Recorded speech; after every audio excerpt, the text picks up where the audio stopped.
नमस्कार दोस्तों, school education channel पर आप सभी का हार्दिक स्वागत है। आज हम इस वीडियो में भारत विश्व समसामयिकी फरवरी 2022 पढ़ेंगे।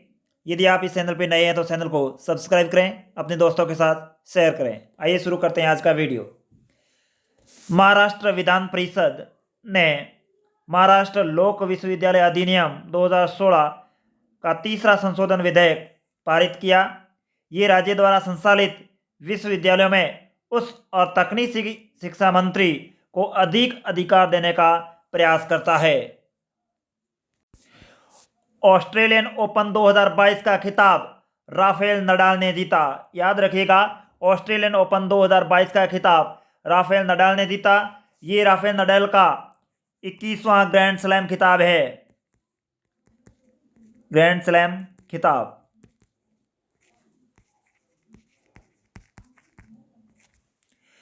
फाइनल में राफेल नडाल ने रूस के डेनियल मेदवेदेव को हराया। तो ऑस्ट्रेलियन ओपन की विजेता है राफेल नडाल और उप विजेता है डेनियल मेदवेदेव, जो रूस के हैं।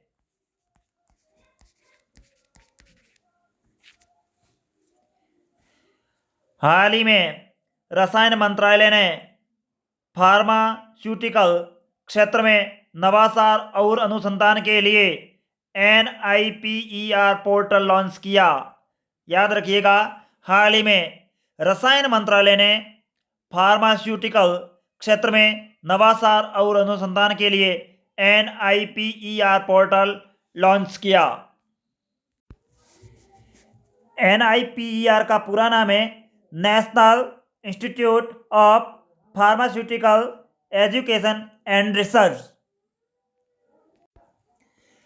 महिला हॉकी एशिया कप 2022 का खिताब जापान ने जीता। याद रखिएगा, महिला हॉकी एशिया कप का खिताब 2022 जापान ने जीता। जापान ने दक्षिणी कोरिया को हराकर यह खिताब जीता। भारत इस प्रतियोगिता में तीसरे स्थान पर रहा।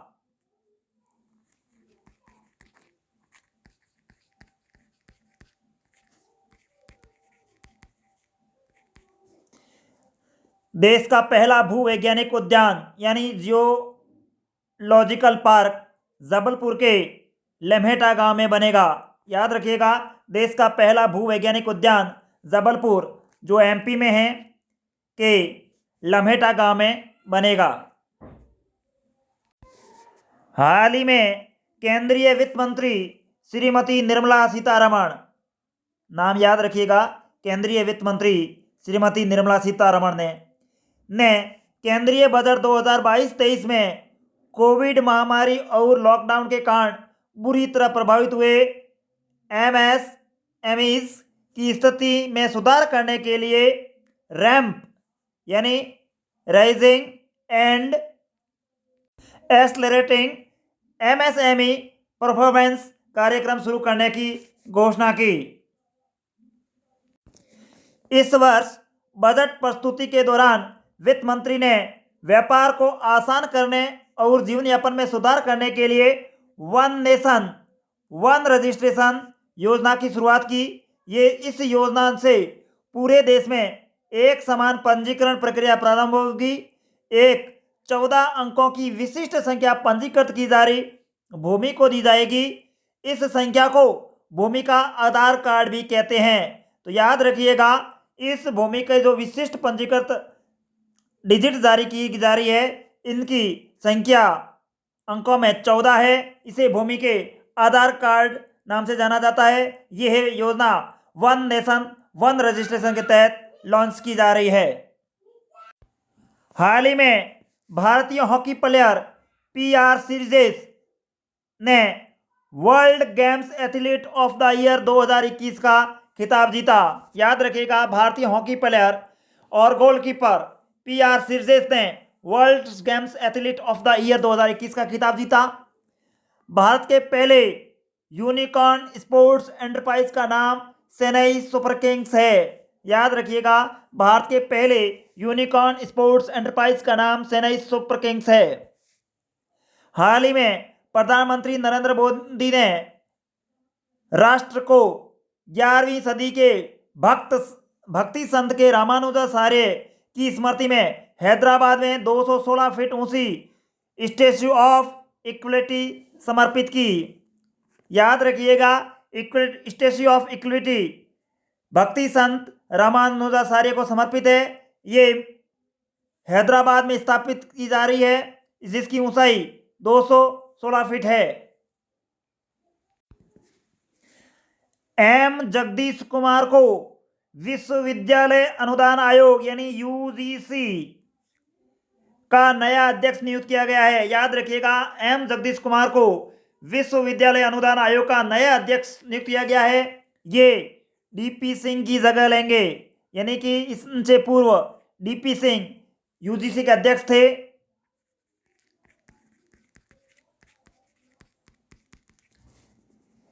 एम जगदीश कुमार तेलंगाना के रहने वाले हैं। हाल ही में राफेल लड़ाकू विमान के समुद्री संस्करण के लिए आईएनएस विक्रांत पर परीक्षण किया गया। याद रखिएगा, राफेल लड़ाकू विमान के समुद्री संस्करण के लिए आईएनएस विक्रांत पर परीक्षण किया गया। अंडर 19 क्रिकेट विश्व कप 2022 का खिताब भारत ने जीता। अंडर 19 क्रिकेट विश्व कप में प्लेयर ऑफ द सीरीज दक्षिण अफ्रीका के डेवॉल्ट ब्रेविस को चुना गया। इस प्रतियोगिता में भारत के कप्तान यश ढुल थे। ये भारत का अंडर 19 में 5वां खिताब है।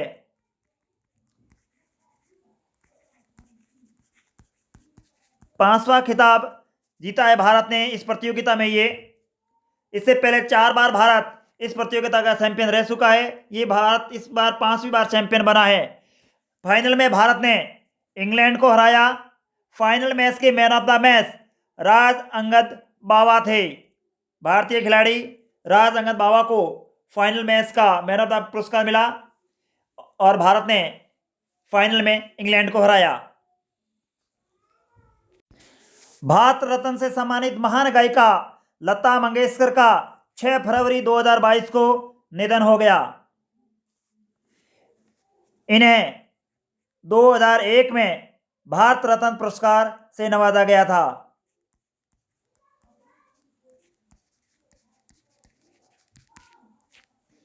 हाल ही में असम ने शासन में सुधार के लिए प्रोजेक्ट सद्भावना शुरू किया।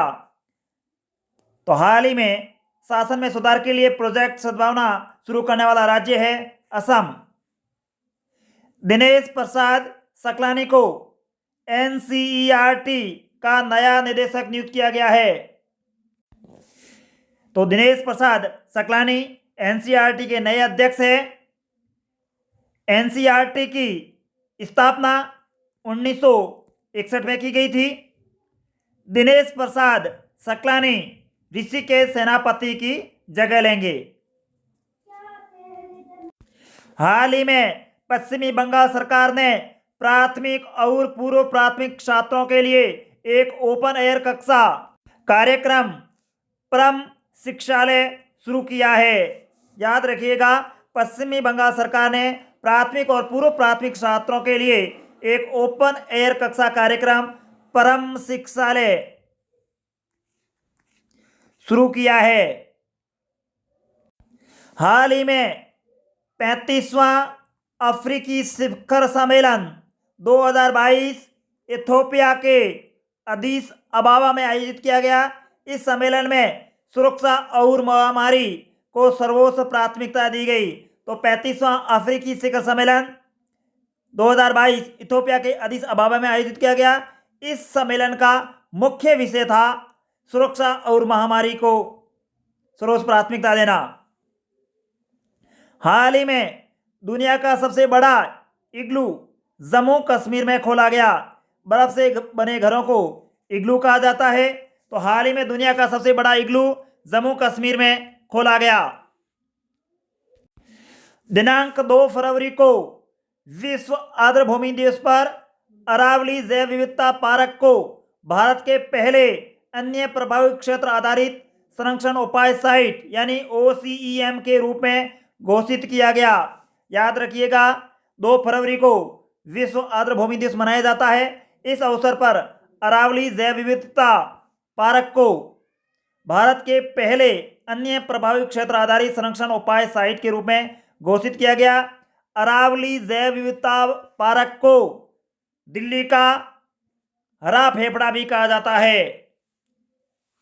Green heart of Delhi, Aravali जैव विविधता पार्क। हाल ही में भारतीय रेलवे सुरक्षा बल ने मानव तस्करी को रोकने के लिए ऑपरेशन AAHT यानी ऑपरेशन आहट नामक एक राष्ट्रव्यापी अभियान शुरू किया। तो भारतीय रेलवे सुरक्षा बल ने मानव तस्करी को रोकने के लिए ऑपरेशन AAHT लॉन्च किया है।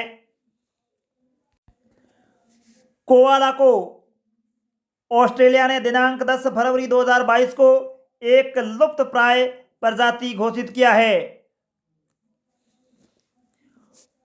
वन ओशियन समिट की मेजबानी फ्रांस ने की। वन ओशियन समिट की मेजबानी इस वर्ष फ्रांस ने की। हाल ही में केंद्र सरकार ने 2021-22 से 2025-26 तक की अवधि के लिए राज्य पुलिस बलों के आधुनिकीकरण के लिए अम्ब्रेला योजना को मंजूरी दी। याद रखिएगा केंद्र सरकार ने 2021-22 से 2025-26 तक की अवधि के लिए राज्य पुलिस बलों में आधुनिकीकरण के लिए अम्ब्रेला योजना लॉन्च की है, उसको मंजूरी दी है। हाल ही में नाबार्ड ने जीवा कार्यक्रम शुरू किया, जिसका उद्देश्य कृषक समुदाय को प्राकृतिक खेती की ओर ले जाना है। तो नाबार्ड ने जीवा कार्यक्रम शुरू किया है, जिसका उद्देश्य कृषक समुदाय को प्राकृतिक खेती की ओर ले जाना है। हाल ही में विख्यात उद्योगपति बिल गेट्स ने how to prevent the next pandemic नामक एक पुस्तक लिखी। ये पुस्तक 3 मई 2022 को लॉन्च होगी। तो उद्योगपति बिल गेट्स ने एक पुस्तक लिखी है जिसका नाम है how to prevent the next pandemic नामक पुस्तक लिखी है। ये पुस्तक 3 मई 2022 को लॉन्च होगी।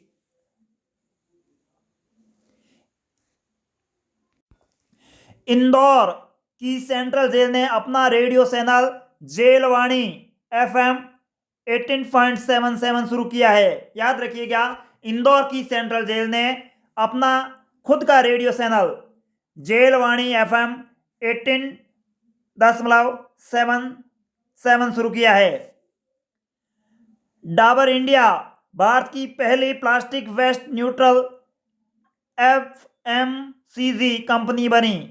तो भारत की पहली plastic waste neutral FMCG company है डाबर इंडिया।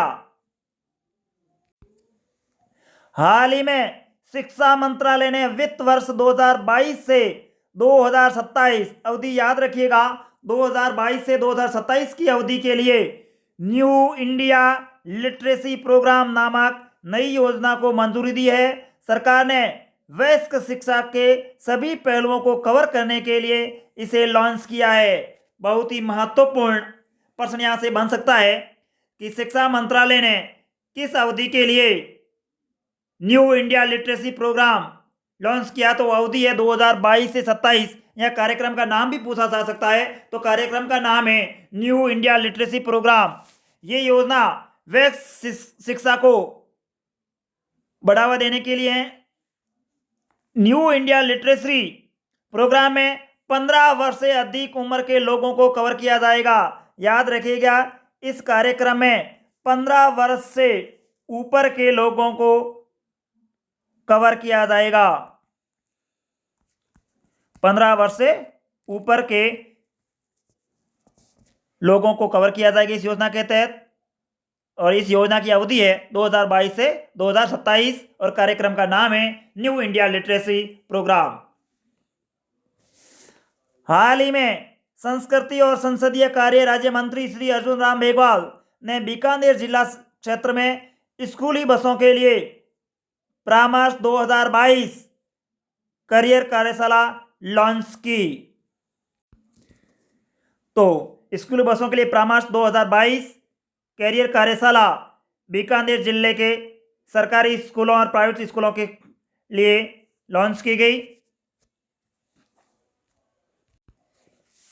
हाल ही में केंद्रीय सड़क परिवहन और राजमार्ग मंत्री नितिन गडकरी, नाम याद रखिएगा, केंद्रीय सड़क परिवहन और राजमार्ग मंत्री नितिन गडकरी वह बिहार के मुख्यमंत्री नीतीश कुमार ने बिहार में गंगा नदी के ऊपर बने 14.5 किलोमीटर लंबे रेल सह सड़क पुल का संयुक्त रूप से उद्घाटन किया।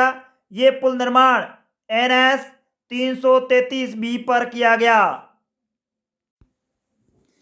तो NS 333B याद रखिएगा। और ये पुल गंगा नदी के ऊपर बनाया गया है जिसकी लंबाई 14.5 किलोमीटर है।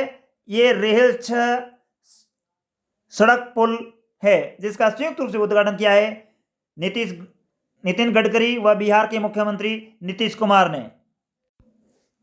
हाल ही में दिनांक 19 फरवरी को प्रधानमंत्री नरेंद्र मोदी ने इंदौर के देवगुड़िया ट्रेसिंग ग्राउंड में एशिया के सबसे बड़े बायो CNG संयंत्र का वर्चुअली उद्घाटन किया। याद रखिएगा, 19 फरवरी को प्रधानमंत्री नरेंद्र मोदी ने इंदौर के देवगुड़िया ट्रेसिंग ग्राउंड में एशिया के सबसे बड़े बायो CNG संयंत्र का वर्चुअली उद्घाटन किया। भारतीय लघु उद्योग विकास बैंक यानी सिडबी SIDBI ने वेस्ट टू वेल्थ क्रिएशन कार्यक्रम शुरू किया। तो वेस्ट टू वेल्थ क्रिएशन कार्यक्रम शुरू करने वाला बैंक है भारतीय लघु उद्योग विकास बैंक यानी सिडबी। हाल ही में WHO ने तंबाकू छोड़ो ऐप लॉन्च किया। छात्रों के पूर्ण विकास के लिए असम सरकार 4 वर्षीय कार्यक्रम शुरू करने जा रही है। ये कार्यक्रम छात्रों का मार्गदर्शन करने के साथ ही उनके कौशल को सुधारने के लिए है। इसका नाम प्रोजेक्ट आरोहण रखा गया है। ये टाटा ग्रुप के सहयोग से संचालित किया जा रहा है। तो असम सरकार ने कार्यक्रम प्रोजेक्ट आरोहण लॉन्च किया है जो टाटा ग्रुप के सहयोग से संचालित होगा। इस कार्यक्रम का उद्देश्य है छात्रों का मार्गदर्शन करना और उनमें कौशल को सुधार करना। DF एक्सपो 2022 का आयोजन गांधीनगर में 10 से 13 मार्च तक आयोजित किया जाएगा। इस वर्ष की थीम है celebrating 75 years of India's independence है। वह इसका मुख्य संदेश है फेथ टू प्राइड। अंतर्राष्ट्रीय ओलंपिक समिति यानी IOC का सत्र 2023 के मेजबान के रूप में मुंबई का चयन किया गया है। अंतर्राष्ट्रीय ओलंपिक समिति IOC का सत्र 2023 के मेजबान के रूप में मुंबई का चयन किया गया है। भारत में इसका ये दूसरी बार आयोजन हो रहा है। हाल ही में कर्नाटक की ऊपरी भद्रा परियोजना को राष्ट्रीय परियोजना का दर्जा दिया गया है। तो कर्नाटक की किस परियोजना को राष्ट्रीय परियोजना का दर्जा दिया गया है? तो वो है ऊपरी भद्रा परियोजना। ये कर्नाटक राज्य की पहली परियोजना है जिसे राष्ट्रीय परियोजना का दर्जा दिया गया है। हाल ही में IIT रुड़की ने किसानों के लिए मोबाइल ऐप किसान लॉन्च किया है। Indian institute of technology Roorkee ने किसानों के लिए एक मोबाइल ऐप बनाया है जिसका नाम है किसान। भारत UAE व्यापार समझौते के हिस्से के रूप में भारतीय प्रौद्योगिकी संस्थान यानी IIT ने UAE संयुक्त अरब अमीरात में अपनी शाखा स्थापित करेगा। ये भारतीय प्रौद्योगिकी संस्थान की देश से बाहर पहली शाखा होगी। तो IIT की पहली विदेशी शाखा बनेगी UAE में। याद रखिएगा, बहुत ही महत्वपूर्ण सवाल बन सकता है कि भारत से बाहर IIT की पहली शाखा किस देश में स्थापित की गई है? तो उस देश का नाम है UAE यानी संयुक्त अरब अमीरात। हाल ही में केंद्रीय ग्रामीण विकास और पंचायती राज मंत्री गिरिराज सिंह ने मनरेगा के लिए लोकपाल ऐप लॉन्च किया है। याद रखिएगा, हाल ही में केंद्रीय ग्रामीण विकास और पंचायती राज मंत्री गिरिराज सिंह ने मनरेगा के लिए लोकपाल नामक ऐप लॉन्च किया है।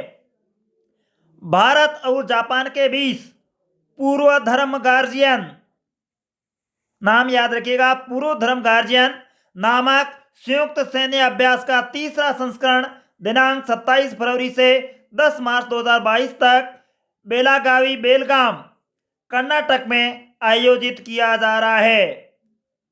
यानी पूर्व धर्म गार्जियन संयुक्त सैन्य अभ्यास भारत और जापान देशों के बीच है। ये तीसरा संस्करण है इस साल, जो दिनांक 27 फरवरी से 10 मार्च के बीच बेलगाम कर्नाटक में आयोजित किया जा रहा है। इसी के साथ ही ये वीडियो यहीं समाप्त होता है। यदि आपको ये वीडियो अच्छा लगे तो अपने दोस्तों के साथ शेयर करें, चैनल को सब्सक्राइब अवश्य करें। धन्यवाद।